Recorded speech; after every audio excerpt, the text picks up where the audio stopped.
जय श्री राम। जय श्री राम। ये तुलसीकृत रामायण है। इसको जो पढ़ता है और सुनता है उन पर श्री राम जी का कृपा जरूर बनता है। इसीलिए पूरा सुनिए।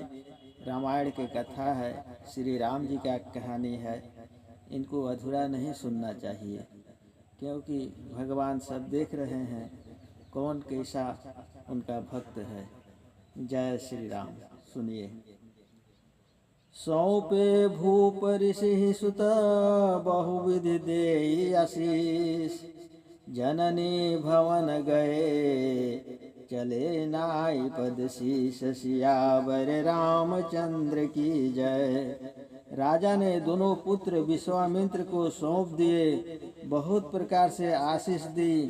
तब भगवान माता के घर गए और चरणों में सिर नवा कर चले। पुरुषों में सिंह के समान दोनों वीर मुनियों के भय दूर करने को प्रसन्नता से चले।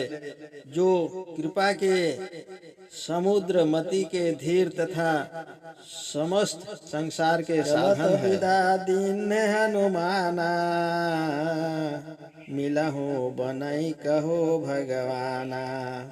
अरुण नयन उर बाहु विशाला नील जल जतनु श्याम तमाला। चलने के समय भगवान ने महावीर को विदा किया और कहा कि मैं वन में आ मिलूंगा। यह चौपाई क्षपक है, लाल नेत्र, हृदय और बड़ी बाहें, नील कमल के समान और तमाल सम श्याम शरीर है। कटी पट पीठ बसे बर भाथा रुचिर चाप सायक दुई हाथा। श्याम गौर सुंदर दो भाई विश्वामित्र महानिधि पाई। कमर में पीला दुपट्टा कसे, सुंदर तरकस कसे तथा शोभायमान धनुष बाण दोनों हाथों में है। श्याम और सुंदर तनों के दोनों भाई हैं। ऐसी विश्वामित्र ने महासंपत्ति पाई। प्रभु ब्रह्मण्य देव मैं जाना मोहित पिता तजऊ भगवाना। चले जात मुनि दीन दिखाई सुनी ताड़का क्रोध करि धाई। मुनि विचारने लगे कि प्रभु ब्राह्मणों के हितकारी साक्षात ईश्वर है। यह मैंने जाना, क्योंकि मेरे कारण भगवान ने पिता को छोड़ दिया। मार्ग में जाते हुए मुनि ने ताड़का राक्षसी दिखाई, जो देखते ही क्रोध कर दौड़ी। मुनि के नाम लेते ही ताड़का ने सुन लिया था। एक ही बाण प्राण हर लिन्हा दीन जानिते ही निज पद दिन्हा। तब ऋषि निज नाथ ही जिय चिन्ही विद्या निधि कह विद्या दिन्ही। श्री रामचंद्र जी ने एक ही बाण से उसका प्राण हर लिया और दीन जानकर उसको अपना पद दिया। कुंवर कृष्ण ताड़का मरी। तब ऋषि ने अपने नाथ राम को जाना। इससे ज्ञात होता है कि पहले श्री रघुनाथ जी को ईश्वर जानने में कुछ संदेह था। सो सब निश्चय जानकर विद्या निधि को विद्या सिखाने लगे। जाते लागन सुधा पिपासा अतुलित बल तनु तेज प्रकाशा। बला अति बला विद्या सिखाई, जिससे भूख प्यास न लगे और शरीर में बड़े बल तथा तेज का प्रकाश हो। आयुध सर्व समर्पिके प्रभु निज आश्रम आनी।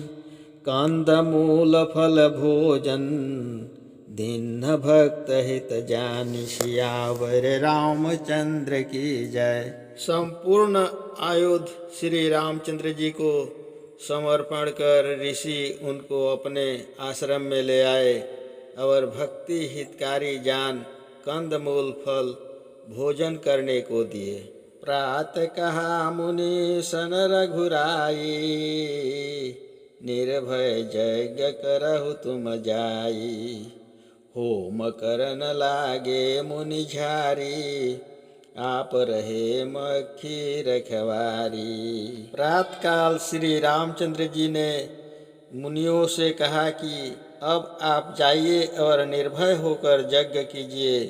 मुनिगण होम करने लगे और आप यज्ञ की रखवाली नियुक्त रहे। मुनि मारीच निशाचर कोही, लय सहाय धावा मुनि द्रोही। बिन फर बाण राम तेहि मारा, सत जोजन गा सागर पारा। यह सुन मारीच क्रोधी निशाचर सेना सहाय लेकर दौड़ा। वह मुनियों का बैरी था। श्री रामचंद्र जी ने बिना फर का बाण उसके मारा। वह समुद्र पार लंका के 400 कोस पर जाकर गिरा। यह 400 कोस समुद्र का पार जानना पृथ्वी पृथक है। पावक सरसु बाहु पुनि मारा, अनुज निशाचर कटकु संघारा। मारी असुर द्विज निर्भयकारी, स्तुति करहि देव मुनि झारी। फिर अग्नि बाण के द्वारा सुबाहु को मारा और लक्ष्मण जी ने राक्षसों के कटक का संहार किया। राक्षसों को मारकर ब्राह्मणों को निर्भय किया। तब सब देवता और मुनि स्तुति करने लगे। तहाँ पुनि कछुक दिवस रघुराया, रहे किन्न विप्रन परदाया। भक्ति हेतु बहु कथा पुराना, कहहि विप्र यद्यपि प्रभु जाना। फिर वहाँ कुछ दिन श्री रामचंद्र जी रहे और ब्राह्मणों पर दया की। यद्यपि श्री रामचंद्र जी सब जानते हैं तो भी भक्ति के कारण अनेक कथा पुराण ब्राह्मण कहते हैं। तब मुनि सादर कहा बुझाई, चरित एक प्रभु देखी जाई। धनुष यज्ञ सुनि रघुकुल नाथा, हरषि चले मुनिवर के साथा। तब विश्वामित्र जी ने श्री रामचंद्र जी से आदर पूर्वक समझाकर कहा, हे नाथ, एक चरित्र चलकर देखिए। राजा जनक के यहाँ धनुष यज्ञ सुनकर श्री रामचंद्र जी प्रसन्न हो विश्वामित्र के संग चले। आश्रम एक देख मग माही, खग मृग जीव जंतु तह नाही। पूछा मुनि शिला प्रभु देखी, सकल कथा मुनि कही विशेखी। मार्ग में एक आश्रम देखा जहाँ कोई खग मृग जीव जंतु नहीं थे। वहाँ एक शिला पड़ी हुई थी। देखकर प्रभु ने विश्वामित्र से पूछा। तब ऋषि ने संपूर्ण कथा विशेष रूप से वर्णन की। गौतम नारी श्राप बस उपल देह धरि धीर, चरण कमल रज चाहती, कृपा करहु रघुवीर। सियावर रामचंद्र की जय। फिर अगला वीडियो में मिलेंगे। जय श्री राम।